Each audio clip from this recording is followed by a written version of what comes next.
You're listening to The Dating Den with dating and relationship badass and best-selling author Marni Batista. Every week, you'll get the raw truth from top experts and real people on the important dating, sex, and relationship issues you want to know about. So if you're ready for true talk that's authentic and unfiltered, and you're not afraid to be called out on your stuff, then you're ready for what's next. The Dating Den with Chris Gillis, Bachelor Recap. That one thing men are looking for more than good looks. Did you hear that little chuckle, ladies? That was Chris Gillis. We're in the Dating Den with panelist Chris Gillis. Super evil excited. Chuckle, I've been told. That was the evil chuckle. Because there was some evil going on, and we're going to get into that. Oh, it was so, I talked to Reality Raina today about it, and she was like, that's my daughter, for those of you who play along. Who don't know who Reality Raina is. Exactly. Off the top of your head. And she was like, about how was actually a really good men tell all. Like, usually they're so boring and so sucky. Mm-hmm. And I think because Caitlin Bristow and Tisha Adams have zero hosting capabilities or the ability to facilitate any sort of anything, it was just like kind of mayhem. Mayhem, like interspersed with like really bad, like hosting 101. Like, you took acting classes. I feel like that was like 100%. You've been studying how to read a teleprompter. Now we're going to do it like for a real audience. Let's see how you do. Yeah, it was bad acting. Yeah. Oh, especially when like Caitlin would be like, they'd ask them a question. They did this all. They were just trying to be like shitty Chris Harrisons, and they'd be like, oh my God, it looks like you're really emotional right now. And a couple times the guys were, but a couple times the guys weren't really. And they were like, and then they do the long 10-second pause. Oh, this pregnant pause after they show their shitty scene where it's all sad and like, all right. Yeah, it was not good. But we have so much to talk about for our lovely listeners. Let's just start at the beginning of the episode when we were talking about Michael A., who's just such a, like, I was like, go back to Hawaii, go back to Ohio. Big difference. Yeah, go back to Ohio where you live and like get on Bumble or Match.com and like meet a really nice woman, because you're just seem like and then they showed all these bloopers of him and he just seems like such a cool dude. Like, he was definitely the most improved. I talked shit about him in the beginning, and he was definitely the most improved man. And I liked, I don't know, it was the facial hair, but the more facial hair he grew, the more I liked him. Yeah, exactly. And then they just showed him like being so funny on those like blooper moments. So we liked Michael. But as predicted, I called it. This is a big shocker. Michael said, and we talked about it on this show, like, silliness of, if we love each other, we can get through anything. And it's like, except for that one moment when your son is like, maybe daddy doesn't love me anymore. That's why he's not here.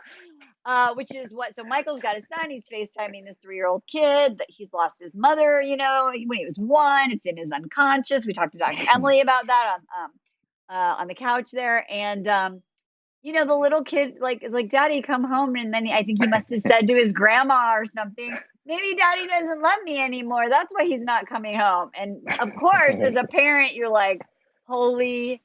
Right. And Michael A.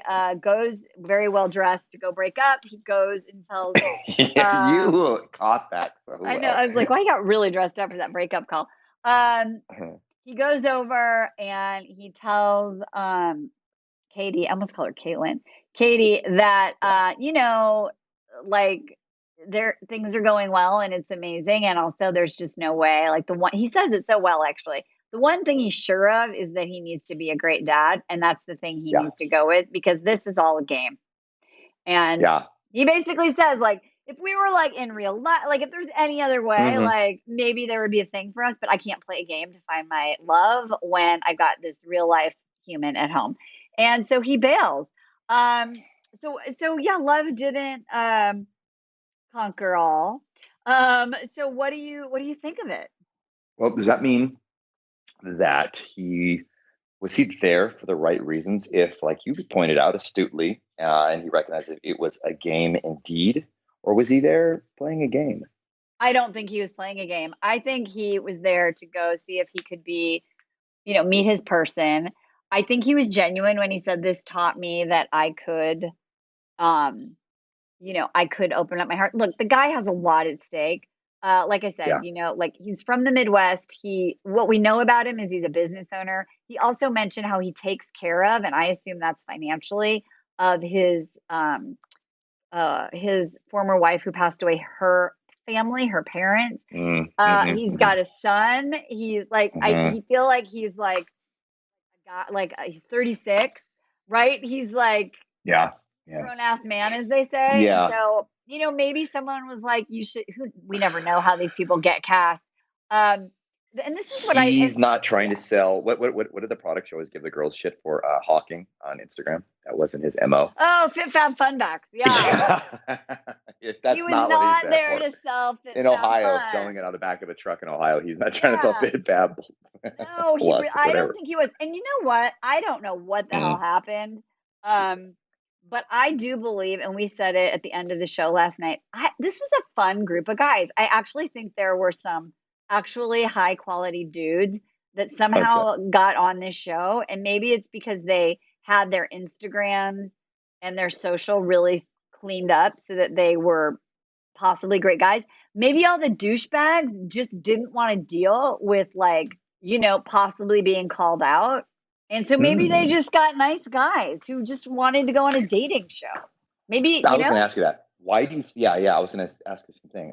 Yeah, there was that level of broship was so high, and even with like as Hunter called out, and with Thomas and Carla, yeah, there were these little witch hunts, but in the end, yeah, they were all still cheering for each other. And when our face eater cat guy starts making out with him, they're like, "You're not a cat, you're a tiger." Yeah, and they yeah. all like we're cheering them on and like, "Hi, that was pretty rad." How in the end, yeah, they were all, and it still blows my mind how everybody's all okay with them sharing the same girlfriend and passing around HPV or whatever it is that college kids are getting these days, herpes of some sort or whatever, and they're all just like totally, yeah, they're supportive of each other, and it was really cool to watch them.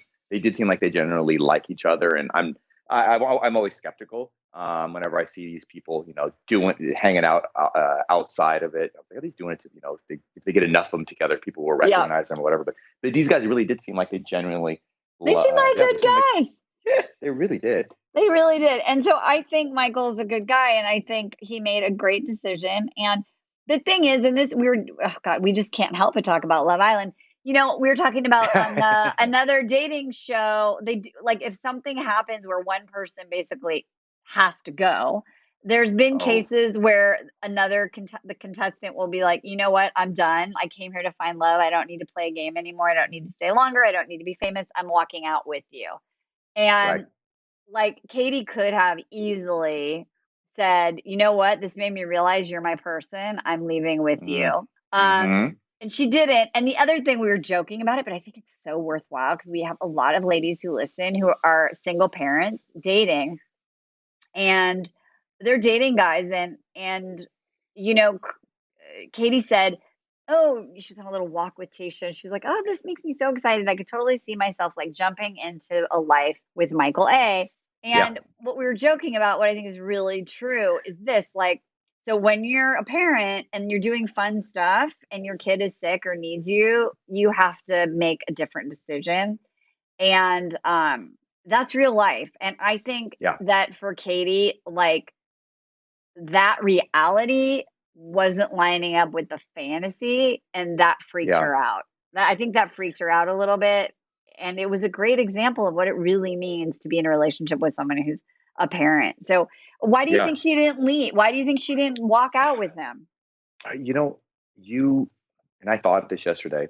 Made me think about how, yeah, how the minute that um, honeymoon, whatever, this all this fun, this silliness, all these games that they're doing, this whoa no challenge, whatever, all this bullshit that goes over. As soon as there's a little bit of of challenge, she's talking before she doesn't put any effort in and show any action. She's like, oh my god, it'll be so fun to be I can't wait to be a young mommy, blah blah blah. Like she's like joking about it over mimosas or something. And then when the first challenge comes up, like you said, it's like, oh, you could totally pull a Claire, and he's like, no, okay, I'm done. I'm gonna go home and bounce with them. But yeah, I wonder, you're an expert at this. Has there ever been any sort of, because the producers are evil geniuses, have they ever done anything to show what real life dating, the challenges, and I guess put them in artificial situations, not just ones that make it uncomfortable, like with virgin guy having to, give rubs and some of the stuff in the past season or snuggle or whatever, but have there actually been, activities or sessions that really challenge, hey, how are they going to communicate when the times get rough? And when there is something difficult where one has to sacrifice something for the others. Has there ever been anything like that in the history of the show to really test The only strength? thing I can think of is there was a bachelorette named Emily who had a little daughter named Lil Ricky. And she's probably like Ricky. 17 now. But anyway, she refused to do fantasy suite. Like she was basically like, I'll be happy to like chat with you and have a nice Yeah. evening, but I have a daughter. And so Yeah. this will be on TV in perpetuity, and I'm not a person who's gonna promote that decision to my daughter. So we were not doing fantasy suites.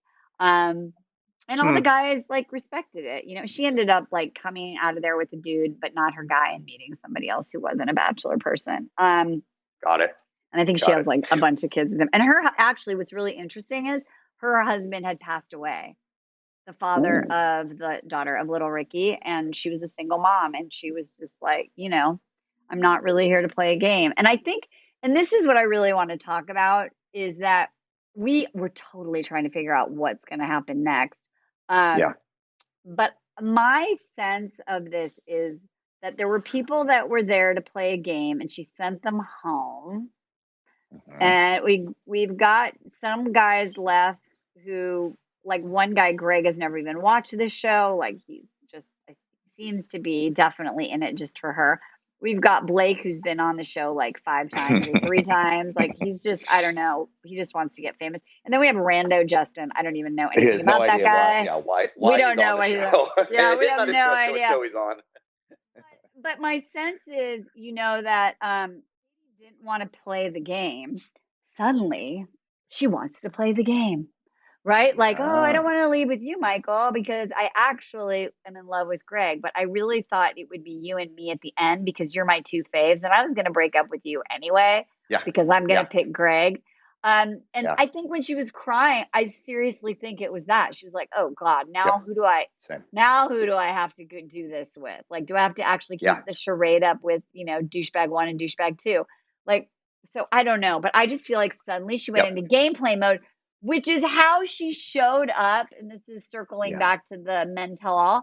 There was like the men tell all and the usual bravado and like, you're a jerk and all of that stuff, mayhem. And then Katie shows up, and something was off. Like we talk about that irresistible energy that Tayshia had, that lots of the girls have had, the women have had. I feel like Katie did have that. It was like gone. Checked out. Checked robotic. out. No. So what? 0 like, fucks. No, she wasn't going to be there. So as a dude, like, like what's the what was different? Like, what is that like when you go out with someone and they're that way, versus, how we experienced her as the character that she's been most of the season?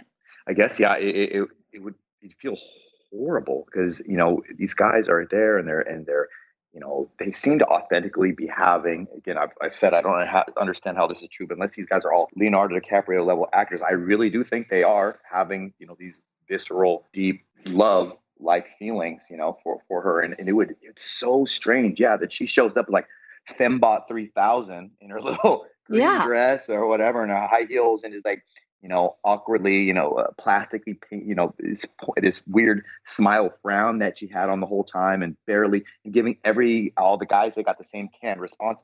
And don't do that to my Andrew. I can see it. You can do it to some of the other guys, but she did it to Michael too. She did it to Michael, and literally 2 times in a row, babe. The same shit. She didn't even say anything different. It was insane. And we just saw the thing with Michael. So in the viewer's mind, like there's this heartfelt thing, and he comes there and he's like, very, very emotional, right? Like, I'm still not over it. And she's like, thank you, Michael. The thing that got me, and I talk about this with my ladies all the time, this is so important. She looked fine. Like she has this beautiful dress, her hair's great, her makeup's great. Like she's Mm-hmm. beautiful, right? Um, like her inside was so in a knot. She was so guarded that Yeah. we don't think about how our physical body language is expressed energetically. And it was like she was trying to hold that. You know how like when you're taking a photo and you're like, hurry up, I'm smiling, Oh, that take the was like try photo. like 18, but let's do it again. That You're was like, smile, right? And you could just see her like mm, lips like twitching a annoyed. little bit. Yeah, Yeah. Yeah. like she was just holding her shit together. And it just at the end of that, and she did, like you said, she said the same canned response to Bachelor number one, Bachelor number two. And then the dude's Aaron. name, who she calls Thomas, what's that guy's name? She called Aaron Thomas. Aaron, yeah. So Aaron says some stuff, and then they're talking about Thomas. And because she's so not present, she's Yeah. so in her head that she calls this guy the name of the villain. And it was just painful. And she didn't, it'd be one thing, like, whatever. Let's say we're joking and you called Jeremy me or vice versa, whatever. And then you quickly, you look at me. Normally, you'd be like, oh my gosh, I'm so silly, such a silly goose. But instead, she hid herself. I don't know if you noticed that, like, kind of like shamefully, and it was like guarding herself from the cameras. It was very, instead of just being like, oh my gosh, dude, Aaron, I'm so sorry. My bad. I have like you said, there was just such little authenticity and vulnerability, all that stuff that made her so lovable, and just made her so attractive earlier on. She didn't have any of that. She was just another plain plastic pretty girl Yeah. lined up there, not being herself, which was 100% not why until this episode, you've been all about Team Katie. I loved her. I loved Yeah. her. What do you do? So for the gals, because we look, and with that said, all have compassion. We all have those moments. I have those moments where I'm just gotta, smile and when I'm full of shit and like, okay, push through.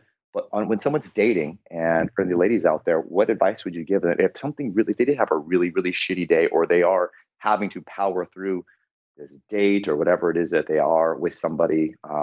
Yeah, maybe not wanting to get into it all. Maybe can't. Maybe she's contractually bound. She can't say what it was. I kind of feel like, yeah. It was like she had a gun. I think Emily said it. It was like she had like a gun to her head secretly backstage onto to something, or her cat or something. She was being held hostage and she was forced to be out there. It So was maybe she had to. So what weird. do you Yeah. do? I don't know. Well, first of all, I think it's really funny. Aaron apparently recently said after this whole incident that I've already forgiven Katie. My therapist might not, but I'll just send her the therapy bills. I thought that was super cute. I didn't hear that. Yeah. Good And for them. also Trey talked about Katie, therapy too. All these yeah, guys are he getting their did. He therapy was on. so great. He's All like, right. I'm good. I therapy. He's like, I'm good. Therapy works. Um, That's sick. she said that she'll never forgive herself. She has no words at this point, no comment. It will never be good enough, though. So, anyway, it was just an slip of the tongue. It was funny, blah, blah, blah, blah. But I think the thing is that, look, if we go back to Katie's origin story, so to speak, of like, being having had sex without consent, and being guarded and doing all this work to open up. What I know from working with women like this for the last decade plus is that that default of guardedness is just waiting. Like that part of your brain, your like amygdala, like your fear center is just waiting to be like, see, I told you, we're not safe. Let's put the guard back up. Yeah. And that was my experience of her, is just guarded. And we don't know if she's protecting her heart. We don't know if she's protecting her, like she's got some shame she's guarding it, again, because of how things end up. We don't know if she's like got guilt. We don't know if she's got remorse. She says she has no remorse, but there's some guard that went up that makes perfect sense given what she's been through. We just can't begin to guess right now what it is. And I do really want to Google it, but I will not. Don't do it. So I'm not doing it. What do you like? Maybe some worst case scenario situation happened. What is how could she with dignity basically say, look, I don't want to talk about it right now, but I got to be up here for my 15-minute obligation in life. And how can and your listeners, how can the gals here, what can we learn from that? Like how to do that differently and better? Because you're right, she went from, it was very guarded, and I'll tell you, it doesn't matter how hot you are, how much, Botox, plastic surgery, whatever, to try to hide your anger or fear or whatever it is that all the things she was feeling. It's just like, as a guy, I was like, ugh, stay away. Yeah, And no, yeah. I was would never. wondering. If she was at a bar, no one would approach her in a million years, because we would sense that from dozens of feet away. Like, do not leave that girl alone. God, we do get that feeling. So, what do you do when you're whatever? Maybe you have to be out there with your girlfriend because it's whatever, Bachelorette, or you're at a party or something like that. You're at the bar, and when somebody tries to talk to you, what could she have done differently, do you think? I think that the most important thing is, look, this is a great example because I've had clients who are like, I have to go back to court and stand up in front of my ex-husband and do a bunch of and try and be empowered, right? I've had to, I am in a work situation and I've been wronged and I have to show up at this meeting and be empowered. And I think how can you be empowered without having to put a guard up? And I think the answer is there is no black and white answer because it all depends on context. But one way to do this is to find an appropriate in context amount of vulnerability or articulation of how you're feeling. And even if she would have said, this is so hard for me to be here tonight and see all of you. Right. I'm probably not doing a very good job of conveying how I'm feeling. Yeah. Or this is very hard. Awesome. Like, there's things I can say and there's things I can't say. We don't know what she can say and what she can't say. Yeah. What I would have loved is for her, or she could have been like playful about it, right?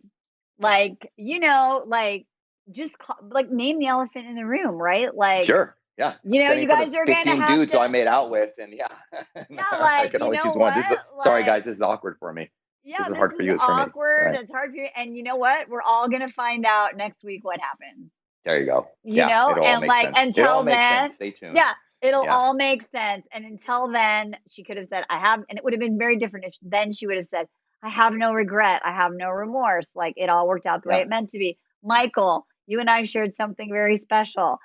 Right now, I'm not in a place, blah, blah, blah, whatever it is. But it's just we need to see something. And I think a lot of ladies forget that playful is an option. You can be playful about it. You could flirt with the audience, right? She could flirt with the audience. She was really good at it. Yeah. Right? She could have been like, oh my God, I can't believe I'm in a men's hall. Oh, guys, it's so good. You were so great this season.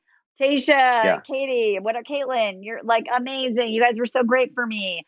We're all going to have to see what happens. It was one hell of a season or whatever it is, there's a million versions, but I think there are options. And that's what I think when we get so in our head and we're so guarded, then we make mistakes and we leak that energy. And that's what I don't want ladies doing, whether it's on a date or being in a meeting performance review and your boss is like crazy and you're so angry that you accidentally call your boss the wrong name. I mean, shit happens.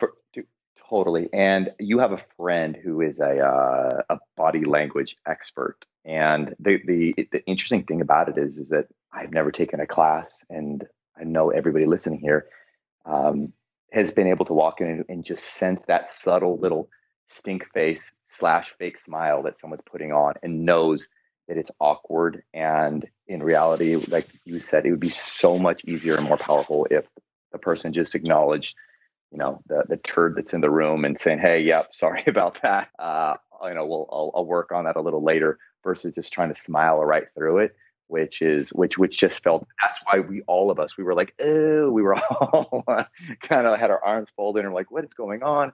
It's like you're lying to me. Stop lying. Yeah. You don't have to get into all the bloody details of it, but just, yeah, you can say, you can laugh, with vulnerability or flirt and play and say, oh my gosh, yeah, I get it. I smell that too. You'll see what that's about, whatever, next week or something. It'll all make sense. And what I would have liked is, yeah, and Michael is nothing to do with you. And Andrew, I still love you and your fake British accent, blah, blah, blah. Aaron, sorry for my head's in a crazy place. You tired, sorry for calling you Thomas, that sort of thing. But because I don't know. It's like, babe, you're not fooling anybody. I guess that's what I'm trying to make. Well, I think that's it. And what's interesting, apparently she was interviewed about the whole thing, and she said that she was really nervous heading into the filming. Yeah, and she says, I don't know why. She was talking to E! News. I feel like a weight has been lifted. I got the closure I was looking for, and it means, and this is what's interesting, I'm one step closer to the finale airing, which to me means like I just want this to be over. Right? True. Like the finale is going to air. Like I'm going to, like the shit's going to hit the fan. I'm going to have my Matt James, Rachel Kirkconnell moment. It's going to be awful. And then I'll be free. And maybe then I can get back together with Michael A. or whatever. But, and she has said that, she said, I definitely found love this season. I think it's obvious with the men that I've gone through this with. If I found the love, we have to find out still, which to me means she didn't. So anyway, that's really it. And I think, it's a hard job. I think there's like, it's going to be fun and, but I think it's very hard. And I think you're a young person, you're a human, and you're going through all this stuff. There's an inordinate amount of pressure.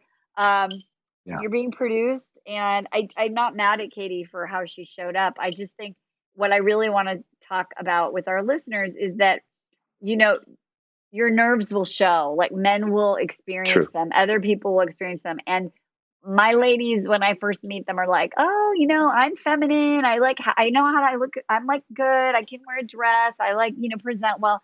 It doesn't matter because all of that stuff will come out. And we're not going to probably be in a high stressor situation, like being on national television, talking about our dating life. That being said, dating is a stressor. Relationships are a stressor. We have to be really aware of what we're leaking and how that impacts people, because I always talk about intention versus impact, right? And so your intention might be to like just get it over with.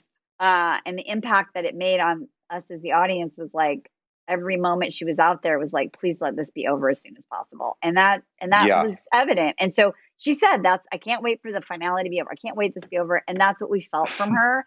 And so you can't hide it. Yeah, we believe you. Yeah, we all know. We can't wait for this interview to be over and for you to leave and get off stage. And it was gross. So. I know. It was sad.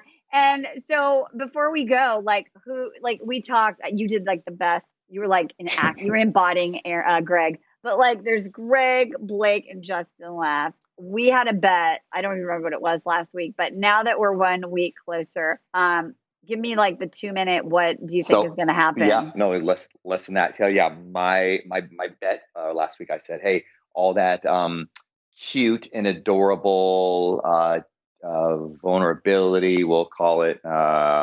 And openness and honestness / anxiety from nervous, from attachment anxiety from Greg. It was so adorable. I said, no, that's as soon as we leave, the camera crew leaves and all the people stop following around, the real world's going to happen. And then that anxiety is going to stop being, it's going to be inhibitive to her life. So my prediction, you want my prediction, Marni? Of course. Okay.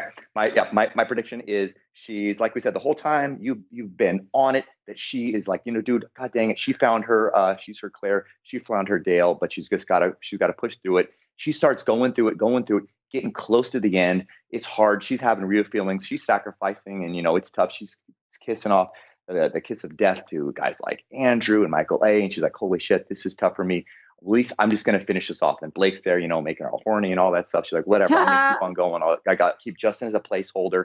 She gets there and it is. And then it comes down to hometowns. And then Greg says, stop, dude, I can't do this anymore. You stop, you're going to hang out with these people's families. You keep making out with them. And there's fantasy suites. If this really is about love and it's not a game and you truly are here for the right reasons, which is find a husband, and you claim I'm that guy you want to be with, then let's go. And I think she's like, hold on dude, this can't be. That's when she's like, this can't be all about you as well, because I've done a lot here to wait for me, see me through. And he's like, nope, I'm not going to do it. You know where to find me if you want to find me. And she's like, I think she gets super upset. She leaves, asks them to buy her a ticket home. Maybe that's why she's pissed off, because they made her use her own points or something to buy her ticket home. That's why she's really mad. Maybe that's it. They didn't fly her home. I love it. She's got to use her points. She's saying coach like the rest of us. And then they go out, and then she's like, okay, so she finishes up. And I think she does not propose to either of the Justin or Blake. And she's like, okay, well, I'm going to go find Greg. But as you know, Marni, sitting on the couch with your daughter and her young friends, with Greg, she wants to go back and be with Greg. But Greg is so goddamn irresistible, because every single girl in their 20s and 30s is obsessed with how adorable Greg is with floppy little hair. Greg, as soon as Greg gets in the black Escalade, he starts pulling away. They give him his goddamn phone back. He powers it on.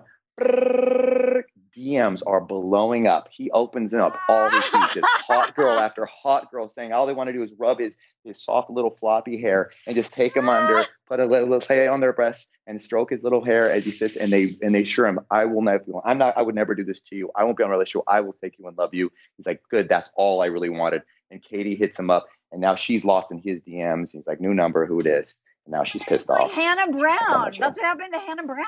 Remember, she picked Jed, and then she blew off Tyler Cameron, and then she was like, just kidding. What about Tyler? And Tyler Cameron was like, yeah, no, I'm like, she hooked up with him. She did hook up with him. She did, but then he was like, you know what? I'm famous now. I got shit to do. Yeah, I'm stud. I'm gonna go make out with Gigi Hadid and do all that stuff. Get model famous. So, we might just see Katie on Dancing with the Stars, and that'll be it. So. I think you're right. I love it. I love all the thought that went into it. And we will see next week. We will be watching simultaneously, but not together because I'll be in my RV. So we'll have to do some commercial break FaceTimes to simulate our in real life bachelor party. And I felt I'm not perfect either, and I felt in a detached avoidance behavior, just like Michael A's son last night when I found out Marni wasn't going to be watching it with me, and I was so sad. And but I said, "Oh, you're not going to watch it with me next week because you don't really like me anymore." And then I wouldn't give you a hug, and I said, "Bye." You know what? You and Emily can come to my RV. Just drive on up. We'll watch it together. Find you in the middle of some RV park, some KOA park, some random place. Exactly. We'll watch it together in Oregon or wherever we're going to be. All right, Chris Gillis, you are brilliant. Okay, bye. But you watch the episode. Google Michael A's son saying goodbye, and then you're like, okay, bye. Use it anytime your heart is broken. Exactly. You just want to play out the facts. Exactly. Maybe you don't. Maybe I'm not important for you to love me. Okay, bye. What? Okay, bye. Ladies, whatever you do, you are important. We do love you. Okay, bye. With dignity. See you later. Bye. Hey, thanks for tuning into today's show. So if being in an intimate relationship in which you feel 100% seen, heard, and accepted by a high caliber man is a priority for you right now, and you're interested in seeing if you're a fit for working with me and my team at Dating with Dignity, here's what I want you to do. Just head over to DWD VIP, that's D as in dating, W, D as in dating, VIP.com, and book a call to speak with my team. We'll get on the phone with you for about 60 minutes, and you'll get crystal clear on what's stopping you from finding true love right now. We'll also take a look at what you want to create, what you want your whole life to look like when you're able to finally be fully expressed as a woman in a healthy relationship with an incredible guy. And if we can help you get from where you are right now to where you want to be, we will show you the fastest path possible that makes sense for you to do that. We help smart, successful women all over the world solve this one missing piece in their life so they can finally have it all. So to see if we can help you do the same thing, head over to DWDVIP.com. I'm Marni Batista, and let's talk soon.